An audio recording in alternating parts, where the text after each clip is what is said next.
વડોદરા શહેરના સેવાસી પાસે આવેલ ધ કન્ટેનર પાર્કમાં વૃદ્ધનું મોત થતા પરિવારજનોએ હોબાળો મચાવ્યો। ધ કન્ટેનર પાર્કમાં નોકરી કરતા વૃદ્ધ વ્યક્તિ જે હોય નોકરી સમય દરમિયાન મોત થતા પરિવારજનોમાં ભારે આક્રોશ। પરિવારજનોની માંગ, જ્યાં સુધી વળતરની માંગ નહીં સ્વીકારાય ત્યાં સુધી મૃતદેહને અહીંથી ઉઠાવવા નહીં દઈએ। મોટી સંખ્યામાં મૃતકના પરિવારજનો સ્થળ પર એકઠા થયા।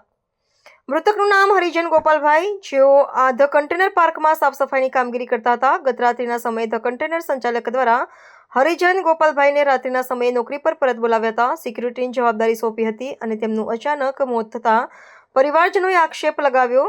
તેમના સદસ્યનું રહસ્યમય મોત નિપજ્યું છે, જેનું સાચું કારણ બતાવો। જો કોઈ બીજી ઘટના ઘટી હોય તો કાયદેસરની કાર્યવાહી થાય, યોગ્ય વર્તનની માંગ કરી।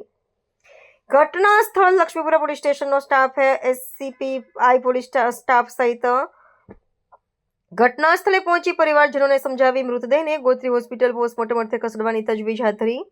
પરિવારજનો પોલીસને મૃતદેહ ઉઠાવવાની ના પાડી પોલીસને PM થાય ત્યારબાદ મોતનું સાચું કારણ જાણી શકાય તેવી વાત કરી, પણ પરિવારજનો જ્યાં સુધી મૃતદેહ વળતર ના મળે ત્યાં સુધી મૃતદેહને અહીંથી નહીં લઈ જવા દઈએ તેવું કહીને રોષ વ્યક્ત કર્યો।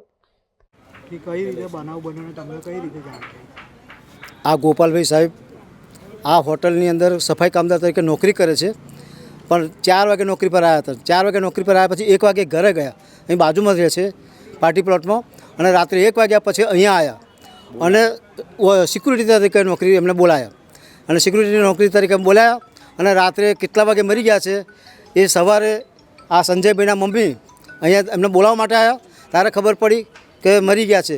પણ આ સંજયભાઈ આ હોટલના માલિકોને ફોન કરી થાકી ગયા, પણ કોઈ જવાબ ના આવ્યો અને અત્યારે મોઢામાંથી લોહી નીકળે છે। ગોપાલભાઈ સાહેબને મોઢામાંથી લોહી નીકળે છે અને શરીર આખું એ થઈ ગયું અને કોઈ પોલીસને જાણ નથી કરી અને કોઈ વ્યવસ્થિત જવાબ પણ નહોતા આપતા। આજે આ સંજયભાઈ લોકોએ પોલીસને જાણ કરી છે અને હવે પોલીસ કાર્યવાહી ચાલુ કરી રહ્યા છે। આપણી એક માંગ કે આ ગોપાલભાઈ સાહેબને ન્યાય મળવો જોઈએ। જય હિન્દ, જય ભારત, જય સંવિધાન। કેવી રીતે આ બનાવ બન્યો? આ બનાવ રાતે સાફ સફાઈ કામમાં 4 થી 1 આવે છે અહીંયા આગળ।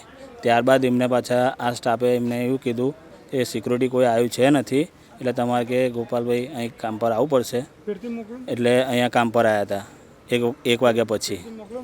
ત્યારબાદ ખબર નથી એ બાબતમાં। આ તો સવારના 9ની આજુબાજુ ટાઈમ થયો એટલે મમ્મીને એ થયું કે હું ચેક જોઈ આવું, એટલે અહીં જોવાય એટલે મમ્મી જોઈ એટલે ગભરાઈ ગયા, એટલે પછી મને બૂમ પાડી। મેં આવીને જોયું અહીંયા આગળ, પછી મેં એ કર્યું, પહેલાં આમના સ્ટાફને જાણ કરી હતી, પણ આ લોકો કોઈ ફોન નહોતા ઉઠાવતા। 10-11 વાગ્યા પછી આ લોકોએ ફોન ઉઠાવ્યો તો કે અમે આવીએ છીએ કે। એ પછી તમે પોલીસને જાણ તમે કરી? હા, અમે જાણ કરી। આગળ શું કાર્યવાહી? આગળ કાર્યવાહી આવે જે પ્રમાણે અમને ચાલુ કામ ડ્યુટીમાં આ વસ્તુ થયું છે, એટલે અમે એ રીતના એ કરીએ છીએ, એમને કાયદેસરની કાર્યવાહી કરીએ છીએ।